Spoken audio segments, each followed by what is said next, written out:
Hola, ¿qué tal? Buenas noches, matrimonios. Hola, ¿cómo están? Estamos aquí mandándoles un saludo desde nuestro hogar, esperando que todos se encuentren bien. Queremos compartirles el TCD del día de hoy. Nos toca Deuteronomio 4, versículo 25 al 31. Si tienen a la mano su TCD o nos pueden acompañar con sus Biblias. El encabezado dice: la misericordia de Dios. Cuando hayáis engendrado hijos y nietos y hayáis envejecido en la tierra, si os corrompieres e hicieres escultura a imagen de cualquier cosa o hicieres lo malo entre los hijos de Jehová vuestro Dios para enojarlo, yo pongo hoy por testigos al cielo y a la tierra, que pronto pereceréis totalmente de la tierra hacia la cual pasáis el Jordán para tomar posesión de ella. No estaréis en ella largos días sin que seas destruidos.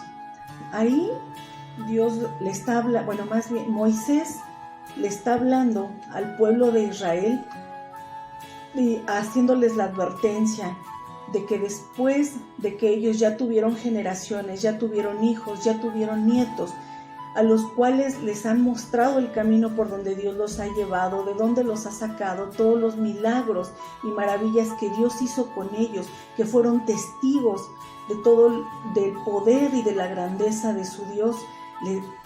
Aún así Dios les advierte que si aún después de haberlo conocido y habiendo vivido todas estas cosas, se van a corromper y se van a volver a la idolatría.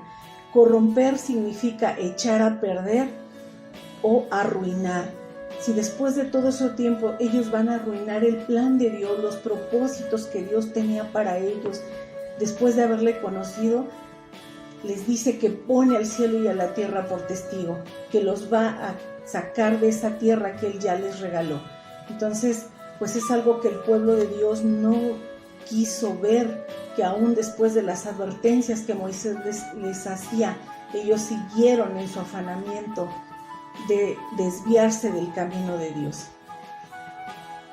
Y sigue diciendo la Escritura: y Jehová os esparcirá entre los pueblos, quedaréis pocos en número entre las naciones a las cuales os llevará Jehová, y serviréis allí a dioses hechos de mano de hombre, de madera y de piedra, que no ven, ni oyen, ni comen, ni huelen. Mas si desde allí buscareis a Jehová tu Dios, lo hallaréis, si lo buscareis de todo corazón y de toda tu alma.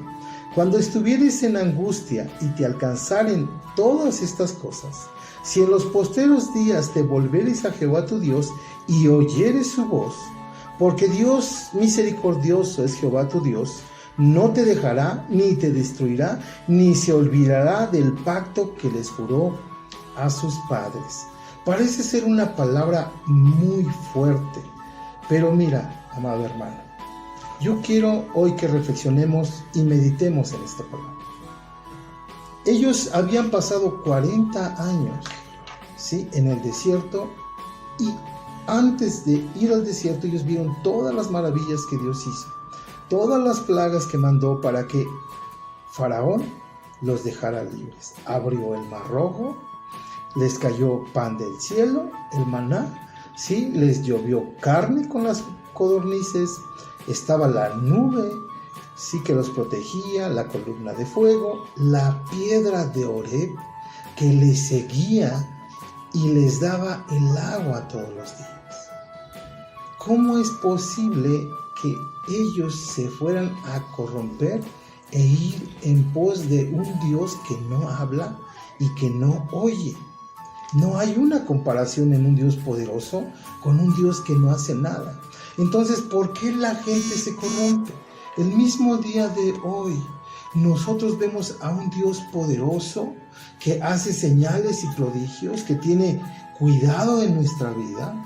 ¿Y por qué a veces no nos damos cuenta? Y aún conociendo ese Dios grandioso, nos podemos inclinar. Ahora fíjate bien, ¿sí?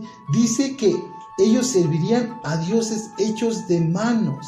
O sea, el problema no estaba, ¿sí?, en los dioses que iban a encontrar o que iban a servir adelante. El problema estaba en el presente, en su corazón. Ahora, más adelante en el capítulo 5 vamos a ver cómo Dios les vuelve a recordar los 10 mandamientos. ¿Qué tiene que ver la idolatría con los 10 mandamientos? tiene que ver mucho. Porque no hay un Dios que se compare al Dios vivo y verdadero, al Dios que escucha, al Dios que contesta, al Dios que hace milagro tras milagro en nuestra vida, con un Dios que es inerte, que no contesta y que no hace nada. La gran diferencia en ellos es que tenemos un Dios que habla y que te dice no. Y el Dios que no habla y que no escucha no te puede decir absolutamente nada. Entonces el problema de la idolatría no radica en la figura, sino radica en no darle cuentas a ese Dios. Y la gente en aquel tiempo como el día de hoy se inclina a la idolatría porque hay dioses a los que se les puede servir sin que te digan no, que te permiten, como no escuchan y no oyen, te permiten hacer todo lo que uno quiere, porque no hay ese Dios que te diga que no. Por eso nosotros, el día de hoy, tenemos que tener mucho cuidado.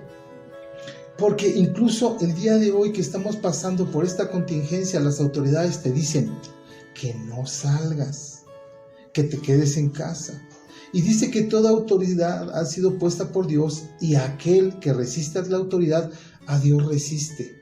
Entonces, si Dios te dice no salgas a través de las autoridades, y tú dices, sí salgo porque yo confío, porque yo creo, porque a mí no me va a pasar nada, lo que está pasando es que tú no aceptas un no que viene de parte de Dios.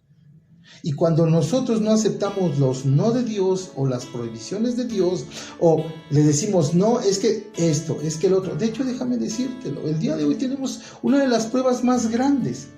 Estar en casa con la esposa y con los hijos no se trata de hacer o convivir como yo creo o como yo pienso, sino como Dios dice que tenemos que llevar nuestra relación matrimonial. Y si nosotros con el consejo de Dios no lo hacemos, estamos cayendo en idolatría, porque no aceptamos un no de Dios, o no aceptamos un sí de Dios, o no aceptamos la dirección y el plan de Dios. Eso quiere decir, la idolatría significa es quitar a Dios de su lugar y poner cualquier cosa.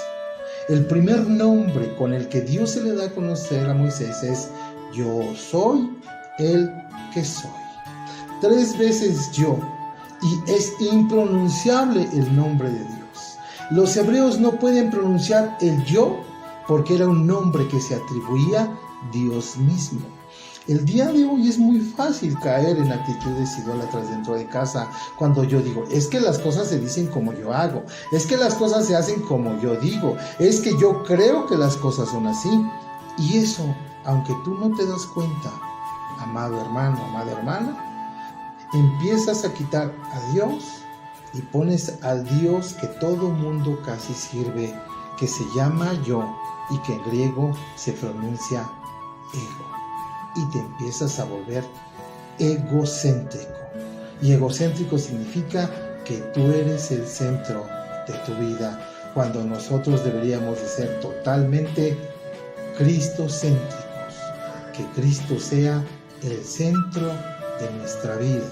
Pero después dice ahí en el versículo 29, mas si desde allí oyeres a Jehová tu Dios, lo hallaréis si lo buscares de todo tu corazón y de toda tu alma, porque en el alma y en el corazón es donde nosotros cambiamos al Dios verdadero por un Dios falso. Pero cuando tu corazón lo busca a Él y le dices, tú eres el centro de mi vida, tú eres el centro de mi alma, de mis decisiones, de mis pensamientos, de mis sentimientos, entonces Él te escucha. Porque antes lo que tú hablabas y lo que tú decías iba dirigido a satisfacerte a ti mismo. La idolatría que antes seguían a los dioses ajenos, a los baales ajenos, es porque los baales tenían ciertas costumbres que iban contrarias a la voluntad de Dios. Amaban el vino, amaban el desorden sexual, amaban el sacrificio humano, todas esas cosas que Dios había prohibido. Por eso la Escritura dice que como pecado, ¿sí?, de idolatría es la obstinación. Cuando tú eres obstinado y empecinado, que quieres hacer lo que tú quieres, es exactamente como si adoraras a un ídolo.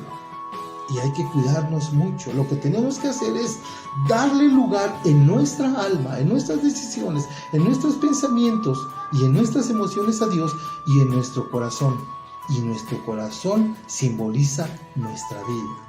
Cuando estuvieres en angustia, si tú lo buscas y lo vuelves a colocar en el centro de tu vida, y Él es el único al que sirves, al único que adoras, al único que reverencias, al único que te interesa agradar, no a ti mismo ni a las demás personas, entonces dice, cuando estuvieras en angustia y te alcanzaran todas estas cosas, si en los postreros días te volvieres a Jehová tu Dios y oyeres su voz, escucha lo que dice, porque Dios es misericordioso, es Jehová tu Dios, no te dejará ni te destruirá, ni se olvidará del pacto que te juró a tus padres. Amado hermano, amada hermana, el día de hoy Dios nos ha vuelto a meter en nuestras casas para que regresemos al Dios verdadero y lo pongamos en el centro de nuestro hogar, de nuestra vida y de nuestra adoración, de nuestros pensamientos. Mira, si el día de hoy tus pensamientos, tu voluntad, ¿sí?, tus decisiones no están en Dios, ¿sí?, entonces Dios no puede oírnos. Por eso es que Dios tuvo que en medio de toda esta situación tan compleja, regresarnos el día de hoy a volverle a dar el lugar que nunca debió de haber ocupado ninguna otra situación y mucho menos el Dios llamado ego. El día de hoy yo te animo a que volvamos el centro de nuestra vida al único que merece ese lugar en tu corazón y en tu alma, no en el alma de tu esposa, ni en el alma de tus hijos, ni en el corazón de tus hijos, porque ellos tienen que tomar esa decisión. Pero tú y yo podemos tomar esa decisión. Tu esposa y tus hijos tienen que tomar esa decisión y volverse y buscar a Dios, y seguramente lo hallaremos, porque lo buscaremos de todo corazón y de toda nuestra alma. Y Él ha jurado, sí, que no se olvidará de su pacto, porque tenemos un Dios misericordioso que no dejará que nada nos destruya. Así es que, amado hermano, amada hermana, vamos a regresar a la única adoración, al único Dios verdadero que no puede ser movido del centro de nuestra vida.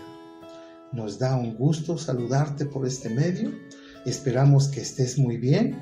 Si estás en casa, aguardemos con esperanza, tranquilos, que Dios tiene el control, porque lo promete su palabra, porque lo estamos obedeciendo, ¿sí?